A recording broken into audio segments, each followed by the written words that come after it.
Hello, hello, hello. My name is Dennis. That is my crime. That is also my punishment. Welcome, my guys, my gals, my non-binary pals, to the campaign diary. The first little experiment. Basically, this is the first time that I'm going to be going over some of the stuff that I've been doing for my long-term Arkham, not Arkham Horror, sorry, force a habit there. I've basically been playing so much Arkham Horror this past week or so. It's kind of, you know, taken over the brain a little bit. But yeah, no, Call of Cthulhu specifically. The Call of Cthulhu 7th edition by Chaosium. So I've basically been working on this campaign for around, I want to say we're on session 21 at the moment. Let me just bring up the adventure itself on the screen and we will double check. So yeah, this is what I'm talking about here. This is over on startplaying.games. This is a paid campaign that I have been running, and today we are going to be at session 24 sessions of this thing. And as you can see there, yes, it is we have 2 seats remaining. This is for clarification, in part, this is a little bit of a commercial for a paid thing, but that was the commercial part. The commercial part is over. The rest of this is more the free stuff. This is all about what has happened so far. And if this story is interesting to y'all, then, you know, do a search for Nightmares of Arkham and feel free to join us. Again, we got 2 spots at the time of this video. That may change. So I hope it changes, if I'm honest. But yeah, so what is Nightmares of Arkham, in case you haven't seen any of my other posts about it in the past? Nightmares of Arkham is, in essence, it is a sandbox, open-ended investigation game set in 1925 New England. So, just head over to our Miro board. And yes, I basically use Miro for the organization of a lot of things. Hello, Lemon. So the main area of play is, as we say, Lovecraft Country or New England in 1925. A lot of the activity takes place in Arkham itself, the witch-cursed town, and we've encountered along the past 23 sessions many interesting and strange individuals, and I just wanted to briefly go over some of the things that have happened, who our main characters are, and some of the craziness that has befallen them. So as you can see here, we have basically the main 3 scenarios that we have run so far. They're basically like contained in these own little pockets and everything. But if you indulge me over here, and I'm actually going to move this up a little bit. There we go. So you can see things a little easier. Nightmares of Arkham, originally the plan was for like a sort of a 4-act story structure, where I would take a couple of pre-existing scenarios, chop them up, move them around, kind of refigure them, gel them together in new and interesting ways, and turn that into an ongoing contained narrative with threads from maybe Act 4 and Act 3 showing up in Act 1 and Act 2, that sort of thing. You know what I mean? Now, initially, the plan was to take the scenarios Reading Midnight, Help Wanted, and None More Black as the basis for our Act 1. However, the thing with you know, TTRPGs and everything like that is, of course, over the past 23 weeks or so, the plan has changed somewhat. You know, the nature of this game is it's very fluid and it's open-ended. So sometimes your players are going to zig when you think they're going to zag. And so what we have finished so far is actually Reading Midnight, Help Wanted, Reading Midnight and None More Black, and we also just finished Deadlight as well. So, if you don't know what those are, then, well, welcome. That's awesome. If you do know those particular stories, then allow me to explain a little bit about what has changed, how we adjusted them, and what basically happened with our investigators. And before I properly get into it, of course, there are going to be spoilers. How do I put this? So these particular scenario names here, if you are someone who has played a fair bit of Call of Cthulhu and these names for these scenarios mean something to you, probably the more famous ones would be things like Crimson Letters, Ties That Bind, that sort of thing. Then you might have some idea about where things could be heading in regards to this campaign. However, I will say the good thing about Crimson Letters, and the main reason I included it as part of my setup for this whole thing, is it's very open-ended, it's very sandbox, so there's a lot of swapping and things in and out, which allows me to be a lot more open-ended and creative when it comes, and reactionary when it comes to things that my players do and how they affect the narrative. Because again, while I have this as a basic template for the different directions they might go, we have actually since added a couple of extra scenarios that were not originally intended because it just made sense to the way things were going. So first things first, our investigators. So we have Alex O'Brien. She is she's a driver for the mob. There is actually a term, my player actually did look this up because she was doing research on like the Irish mob and all that jazz. There's like a whole bunch of different things. Also, Arkham, hey Dolly. There's a whole bunch of research that they did on this and the other. But she's basically a driver. She's a bootlegger. And she works alongside a couple of people, such as Dan the bartender, for a woman by the name of Ruby, who is basically running a speakeasy for a individual by the name of Danny O'Banion, who's in charge of the Lucky Clover Irish mob that operates in Arkham. Now, Alex has a friend, question mark? Yeah, they're friends. He's an individual by the name of John Collier. He is a occultist. He does card readings, seances, and various bits and pieces of occult flim-flam for various wealthy residents of Arkham. He's also the reason they met is that John was a regular visitor at the speakeasy where the mob own, and over a period of time he started to make some poor life choices in regards to gambling and drinking, and so he just owes the mob just a little bit of money, just a little bit. And that is basically how him and Alex know each other. However, before we get into what's happened next with them, a little more on John. John is the member of an organization referred to as the Eye of Amara. Basically, it's a just imagine like a lodge, a gentleman's club for mystics, people who are studying the strange and the unusual.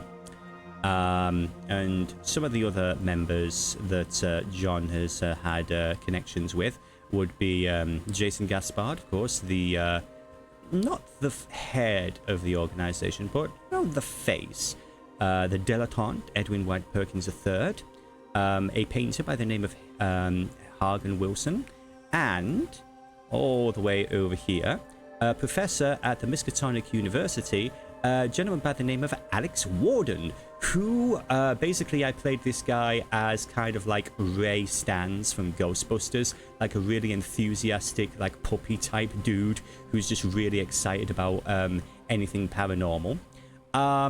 He's currently on extended vacation for a while, and we might get into that. But anyway, the two, Alex and John, were approached by a bunch of individuals a rather wealthy family referred to as the Wilcoxes, Edwin and Grace Wilcox. Now, the Wilcoxes had a problem. Their son, who is not... sorry. Their son is not Sylvia Addison. No. Arkham is progressive. It's not... yeah. Let's see. Where'd Eugene go? Oh, Eugene's all the way up here. So, Eugene Wilcox was, emphasis on was, enamored with a young Hungarian woman who had recently come to Arkham, one by the name of Ariadne Varga. Along with her old uncle Zoltan, the two of them had recently acquired a small rundown mansion on East Town, Arkham's old money district, not old money that's doing well for itself, if that makes sense. And they had been basically every Friday they were having a little get-together party. They were trying to raise funds from the various movers and shakers in Arkham to get basically get some financial aid with retaking their land and their estates down in Hungary, because 1925, there's a little bit of stuff going on down there, and they were basically fleeing the trouble and so on and so forth. However, from what the Wilcoxes explained, originally they did go and visit. They were having a fairly, decent time. It was all like coffee and cigars and brandy and so on and so forth. However, Ariadne, the wild child, she started inviting more and more random people. Just basically anyone she thought was interesting, and it devolved into the Arkham Bacchanal, where every Friday night, Ariadne would basically, they had about 3 weeks where it was, nice and copacetic, and then after about 3 weeks, Ariadne started choosing one of the guests to take upstairs to bed her for the evening. And it just kind of went on from there. And this week, week 7, is when it's potentially Eugene's turn. And his parents are not happy about that. So, why did the Wilcoxes approach a bootlegger and a mystic for this job? The answer is actually fairly simple. The Wilcoxes let slip that they were part of an organization of fairly well-to-do, influential people in Arkham who had a Rolodex of individuals of specific talents, useful people from all walks of life who could be of value. And so, the Wilcoxes thought that Alex and John would be the perfect operatives for they were basically flavoring it as a test recruitment. However, very early on, our investigators realized, these two are just basically using company resources to get their wayward son back. So, was Zoltan a fortune teller? Well, that was a theory for sure. Anyways, the group go over to the Varga house, and I will actually see if I can still load it up here. We have all of our finished scenarios here. The Varga house, ground floor. And our investigators went down to this location, and don't worry about the giant spider thing. We'll get to the giant spider in a little bit. Yeah, it looks like all the people were summarily moved out of there. Spoilers. But yeah, basically they met a whole bunch of individuals at this party in various sections, like dining rooms, the side alleys and everything.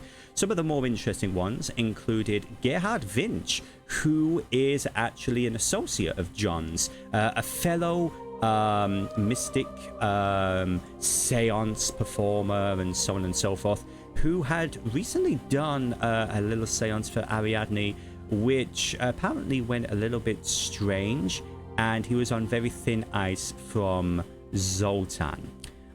You also met a bunch of art snobs from Arkham. You have Edwin Tillingast and Andreas Van Hoven, owner of a very large bookshop and art gallery respectively, who were basically, they supplied the Vargas with pretty much all of the decoration that they had in their house. Because as you're looking around, you realize, oh, this mansion is actually, well, it's not brand new, but all the paint is very fresh. It's flaking a little bit. All the various paintings and everything, all like the books on the shelves, all of these were recently acquired just to fill up space. So, and they also briefly chatted with a young woman who seemed a bit out of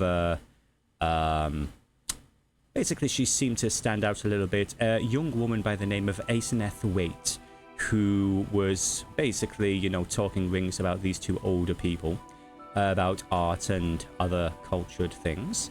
But yeah, one of the more interesting individuals at the event was a wealthy individual by the name of Stuart Portman, a bachelor.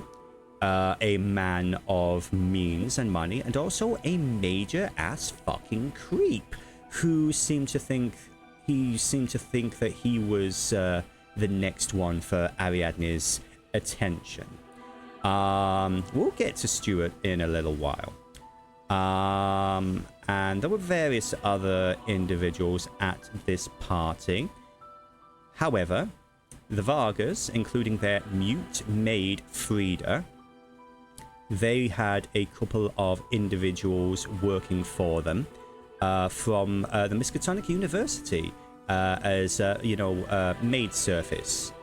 People such as Cecil Hunter, Walter Resnick, Anthony Flinders, Jennifer Tillstrom, Amelia Harris, and Gordon Checklet. There was a brief incident where Amelia Harris bumped into Dr. Francis Morgan, who was one of Ariadne's previous conquests from a previous week, but he was also Amelia's professor at college. The two had a very brief altercation where Amelia was very upset at him being here, and she threw a drink on him and stormed out. I wonder if that's going to come back later on.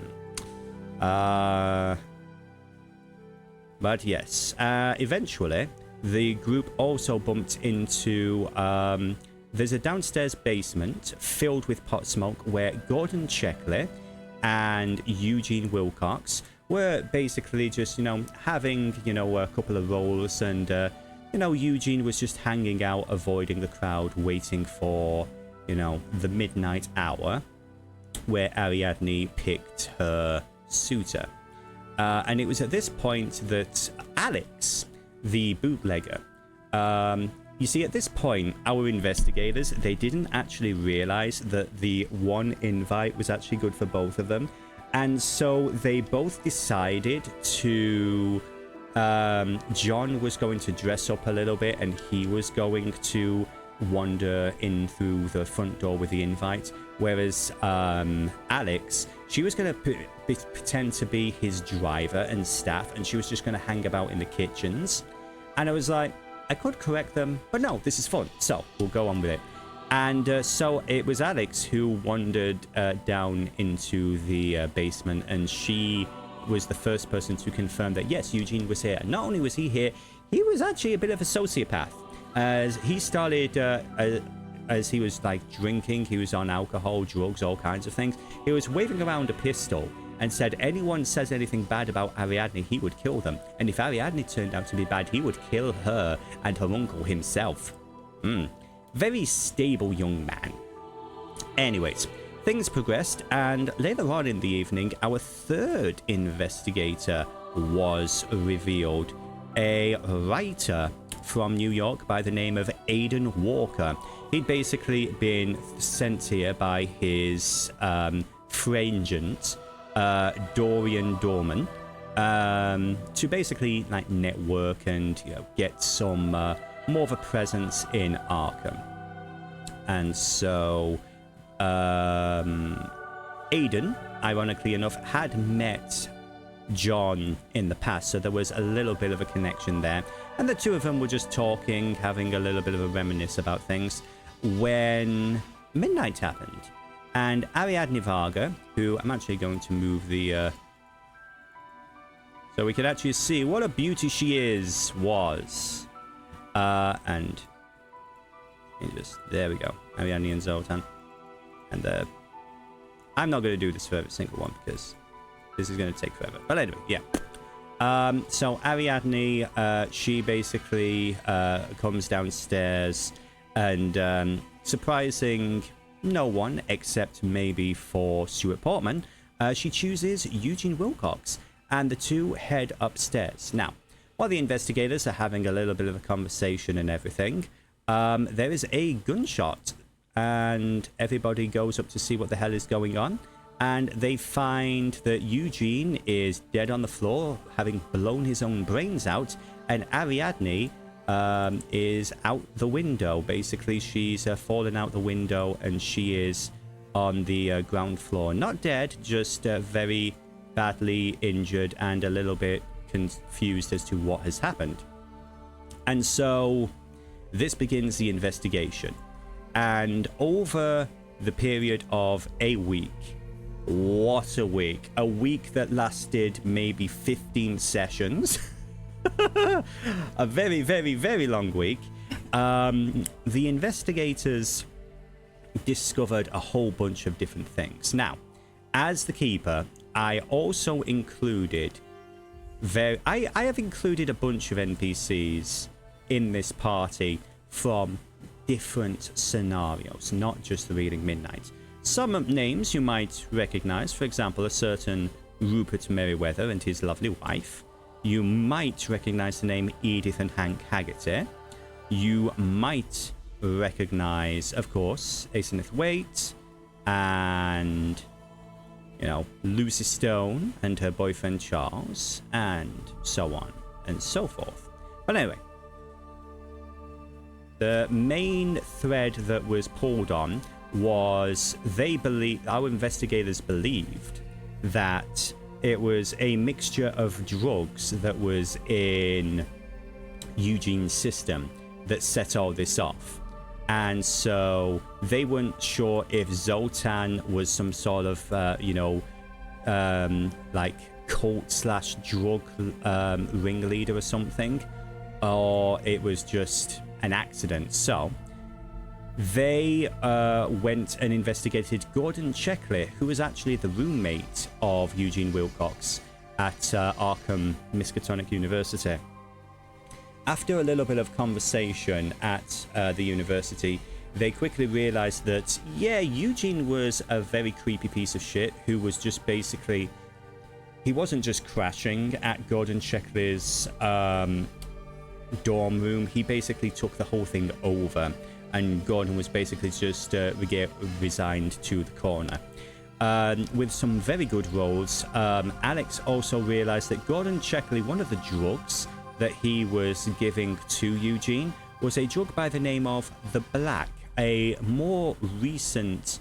it was a recently discovered drug that had been sweeping through Arkham, mainly the campus district, and that an individual who was also at the party by the name of Paul Rogers was the main dealer for that narcotic. Now, firmly believing that this narcotic was responsible for everything, and also being aware that the Black was a rival product to the other things that the Lucky Clover mob have been dealing with, Alex focused on dealing with tracking down information on that drug, whereas the rest of the crew were working on the original brief of trying to prove whether or not the Vargas were actually Hungarian nobility or not. And it was very early on in their investigation that they came to the conclusion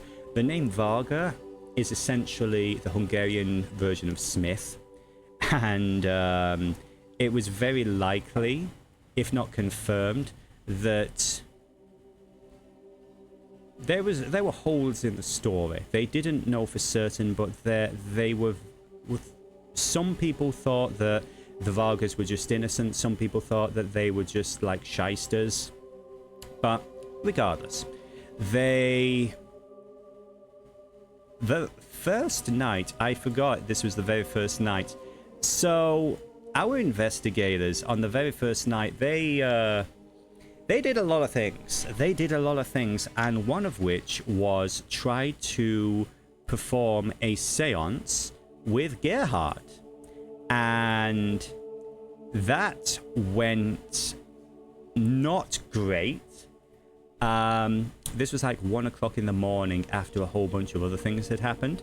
And poor Gerhard basically tried to reach out, and he was contacted by some eldritch abomination, and he is currently hospitalized because of the incredibly bad dice rolls that our party did. But yeah, the entity referred to itself as Atlak Naka.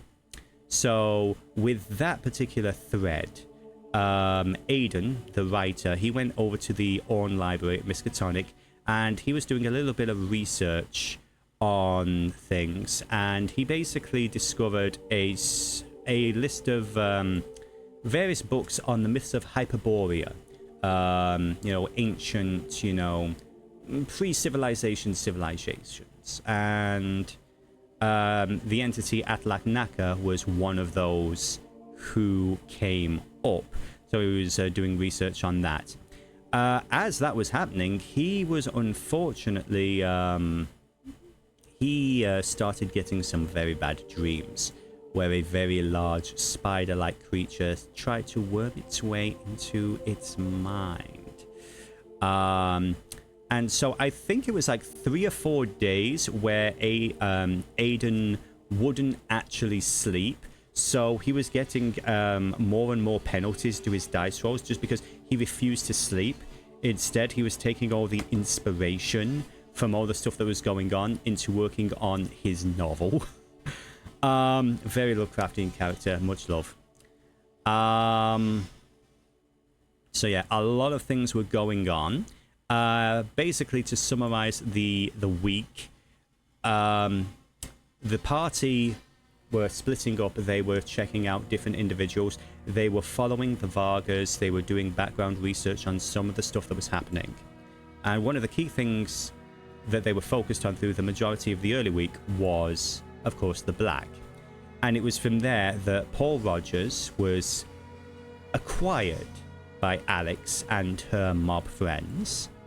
And he was taken to a small motel and was brutalized by Alex until he revealed that his boss, Jacob, would kill him if he said any more.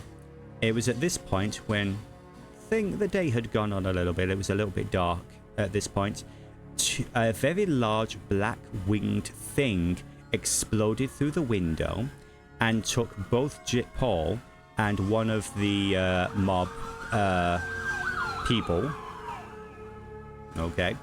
One of the other mobsters basically threw them out through the window. Actually, like, carried them off into the sky and just dropped them, boop, boop, like, like stones. And so Paul Rogers and a couple of other Lucky Clover associates were street pizza.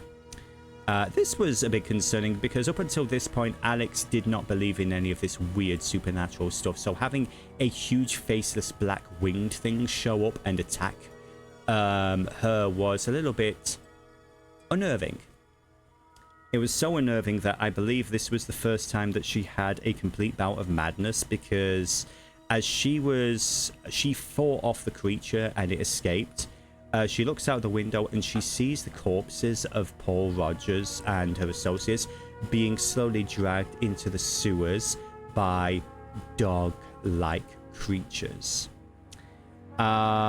This was also the point where, because of wonderfully bad dice rolls, Alex unfortunately contracted an addiction to the black by handling some broken shards of the substance, and so she began to have interesting hallucinations, and through various misadventures she developed a somewhat morbid fascination with a strange dog-like corpse eaters that dwell beneath Arkham.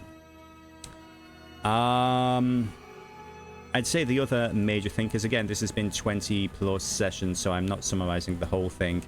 In essence, it was towards the end that they kind of realized that, oh, the Black and what's going on with the Vargas are two separate problems altogether. And the suspicions were raised when, at one point in the week, I want to say it was a Tuesday, the Ariadne, she visited the graves of two particular individuals that they hadn't really heard of. A gentleman by the name of Bradford Taylor and Roger Hudson. Now, one of these individuals had been mentioned previously. Roger Hudson was a manager at Gleason's, and one of the people that the investigators were chatting to, a woman by the name of Glendon Barr, Roger Hudson was her manager, and they had mentioned he'd gone missing. And so they went on a whole thing involving going to the morgue to figure out what on earth is going on. And they realized that both of these guys had similar bite marks on their body. Bite marks similar to the one that Gerhard Winch gave himself when he was under the throes of this Atlaknaka. Another interesting side note is that Bradford Taylor was one of the individuals working with the Black. So again, there was a lot of interweaving, a lot of in and out going on there. But eventually, our investigators, the things really got blown open when on Thursday, they followed Zoltan, who we haven't really mentioned so much, the older gentleman. He went over to Boston and he spoke to an old acquaintance by the name of Hal Partland. And they realized very early on, okay, so Zoltan is being blackmailed by this guy. While Aiden was following Zoltan, Hal was followed by Alex, who she tried to be charming, she tried to be charismatic, but eventually she just defaulted to the traditional, I've got a knife and I'm going to start cutting pieces off if you don't tell me what's going on. And so Hal basically spilled all the beans. Ariadne Varga is actually Ariadne Madden. Zoltan Varga is actually... the keeper has actually forgotten the real name, but yeah, Devon McCoy. And they are basically con artists from Boston. They the whole thing was a sham. Ariadne got some information about Alex got information about Ariadne's family, and the fact that Devon McCoy, aka Zoltan, and the two of them were kind of in a relationship for a bit. The main thing that Zoltan / Devon was paying for were all of the photographs that Hal used to take of Ariadne for modeling purposes. So yeah, now realizing that, okay, yeah, the Vargas are just a sham, that's fine, but really the main problem is the Black.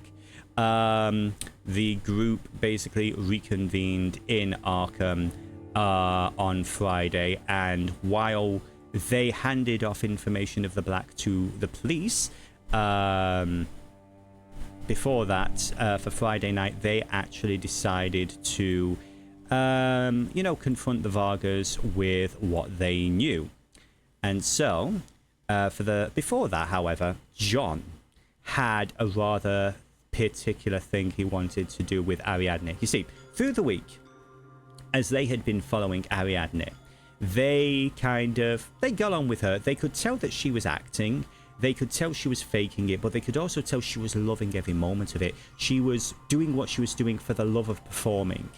And through various investigations with her family and all that, they realized that she was really into, acting, and always came up with, basically had an overactive imagination, had trouble differentiating between, reality and fiction and all this other stuff.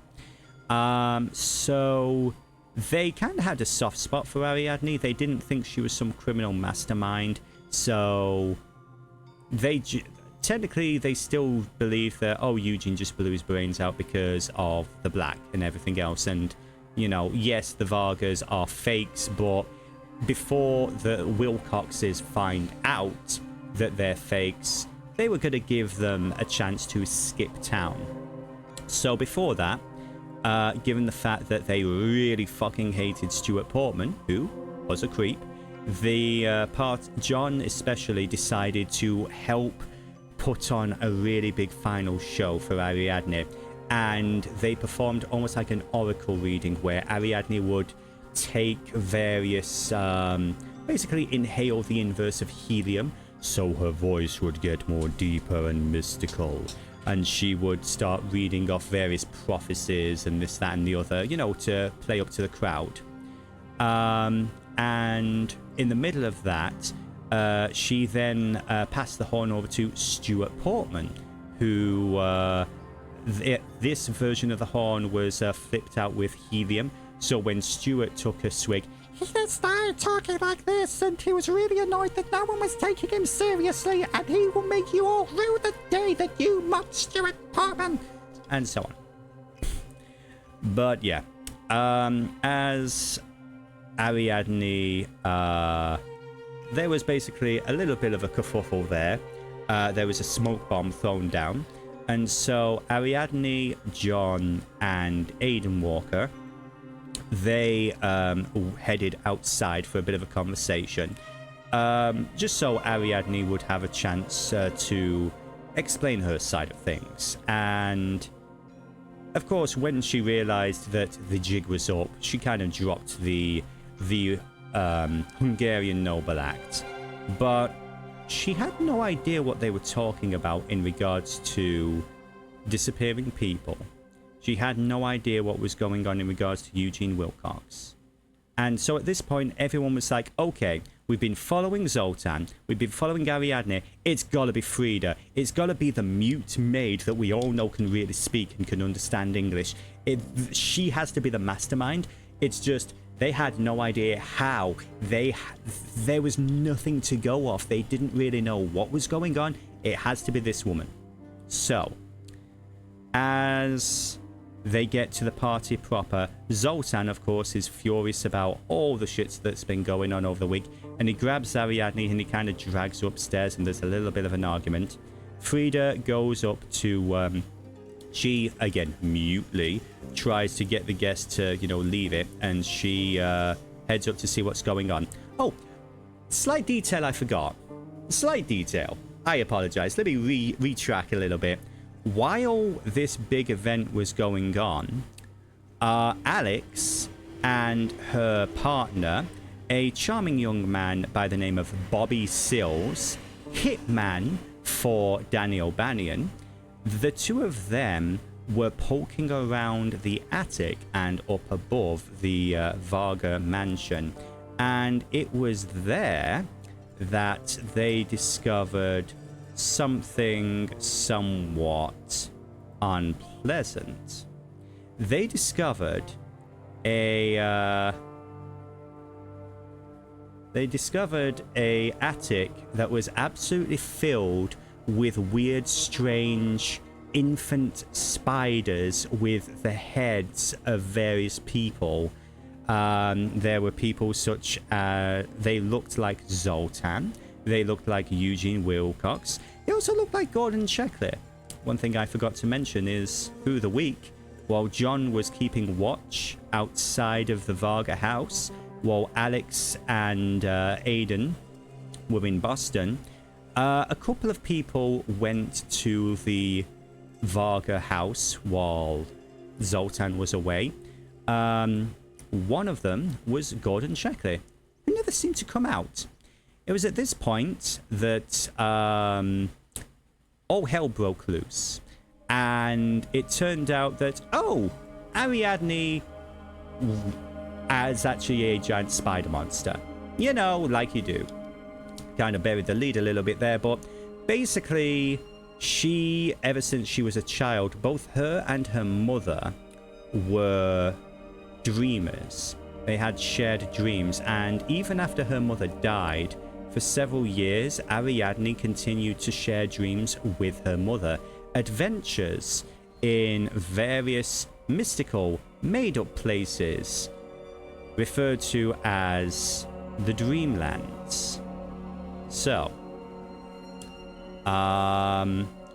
during her adventure in the Dreamlands, it appears that Ariadne made a deal with a large spider-like entity named Atlak Naka, and Ariadne was a little bit unaware of quite what was happening with some of the gentlemen that she was spending time with, because every single one of those individuals helped birth a child of Atlak Naka, and they're all up in the attic now, free, now causing everyone to go absolutely insane. Of course, a mother has to protect her own, and Ariadne transforms into the avatar of Atlak Naka, or rather, it's not Ariadne so much as it's Atlak Naka puppeting her as an avatar. And so, chaos, mayhem, lots of dead Red Sox fans, don't ask, and lots of dead teenagers too, yes. But eventually, most people escape the house while Aiden sets all the gas lines off, and the whole place explodes after the group have a very, very, very close combat with this giant spider creature, as Bobby Sills almost dies taking a hit for Alex, which would absolutely have killed her. While all this is going on, the individuals who were covering the so basically the next day, while everyone's recovering in hospital, having been rescued by a charming elderly gentleman with a sword cane named Rupert Merriweather, while all that's going on, the investigators are a little bit too worn out to do anything about the drug manufacturing ring.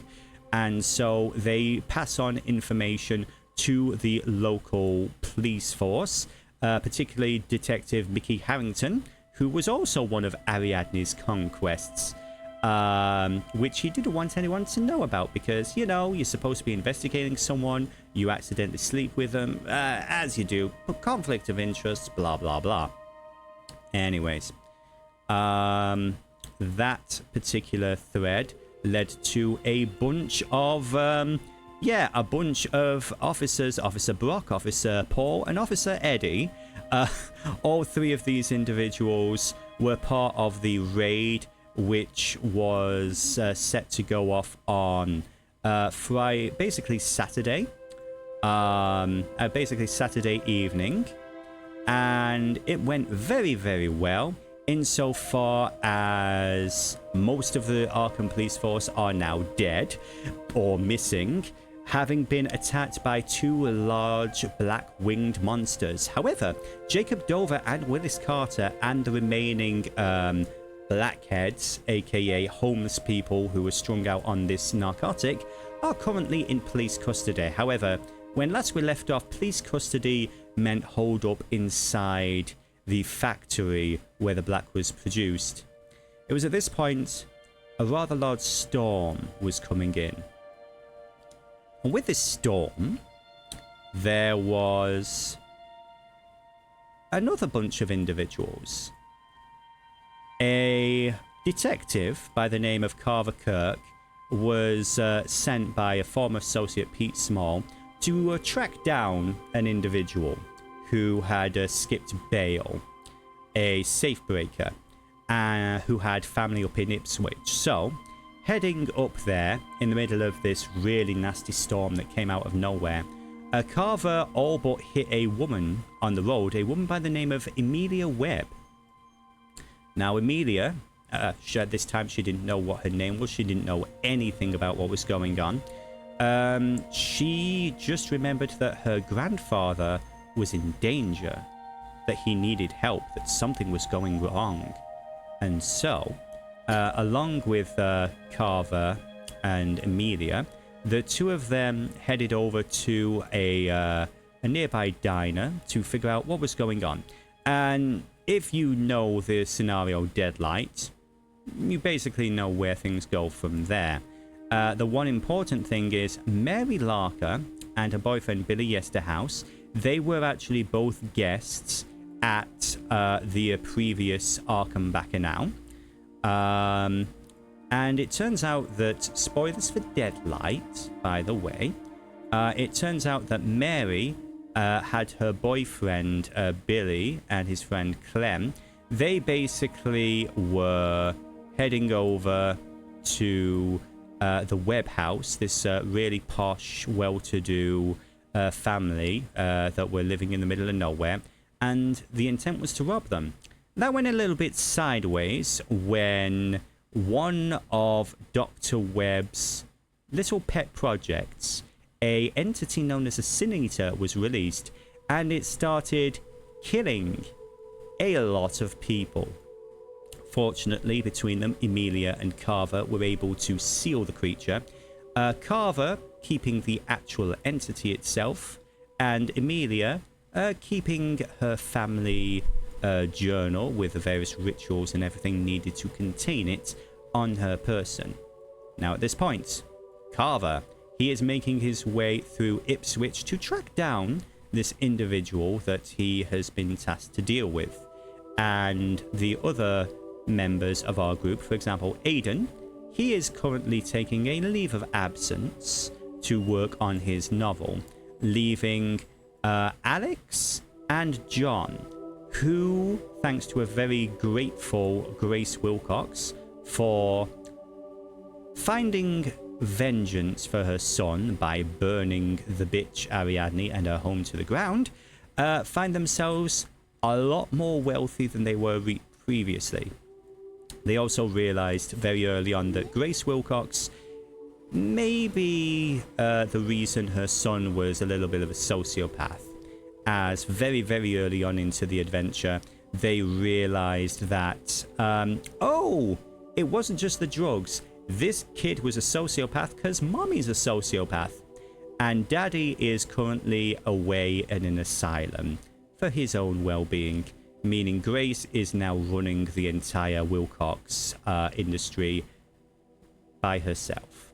So she's basically acting as a somewhat sketchy patron for the group at this point. So that is in essence everything that has happened so far in regards to Nightmares of Arkham. There were several other things, including what I didn't mention, detailing the history of Jacob Dover and his father. His father was apparently obsessed with dreams, something that Ariadne also had in common. And after interviewing a few people that his father spoke to back in the day, mainly people in the small port town of Kingsport, the group basically realized that, these weird dreams that some of us have been happening might actually be real, and they might all actually be taking place in the same location. So, by and large, all in all, that is everything that has transpired so far with the Nightmares of Arkham. I wonder where I got the idea for that name from, if you haven't picked it up on it already. So, that is basically the shtick. That is everything that has occurred so far. That's just Act 1. Where will we go in the future? Well, time will tell. But yeah, that is in essence everything I just wanted to do there. That's basically where the story is so far. So if you are curious about joining us in our investigation, then you can check out Nightmares of Arkham over on startplaying.games. Just do a bit of a search for it. You'll be able to track it down. As I say at this moment, we are currently about to start session 24 today, where we will be beginning, if all goes according to plan, we will be beginning Act 2 with elements from a scenario that most people will be aware of if they've been keeping up to date with current releases, called Ties That Bind. However, this version will be very, very heavily altered. And yes, we'll be taking place over in Ipswich, which would be this location here. So, yes, I think that's it. Very rambling and meandering, but honestly, that's kind of how it goes. This is basically our board for all of like the various rules, weapons, information, stuff like that, all the different locations that they've been to, all of the different characters that they've interacted with. Oh, the terrible old man, he was an interesting one for sure.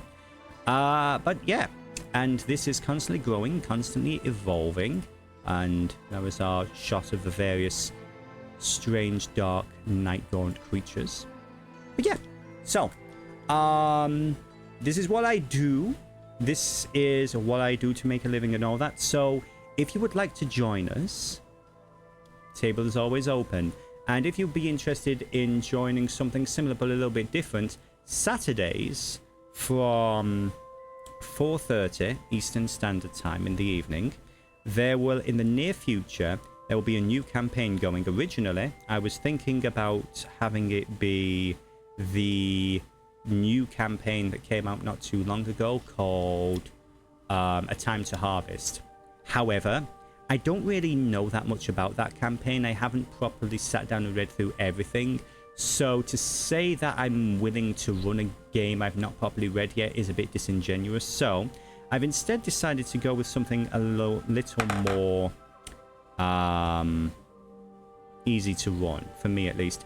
And it is going to be a Pulp Cthulhu campaign called The Two-Headed Serpent. Set in the 1930s, a globe-spanning adventure of a two-fisted action against the mythos. It's going to be interesting. So if that sounds like something you're down for, please follow me on the social medias. You see it all right there.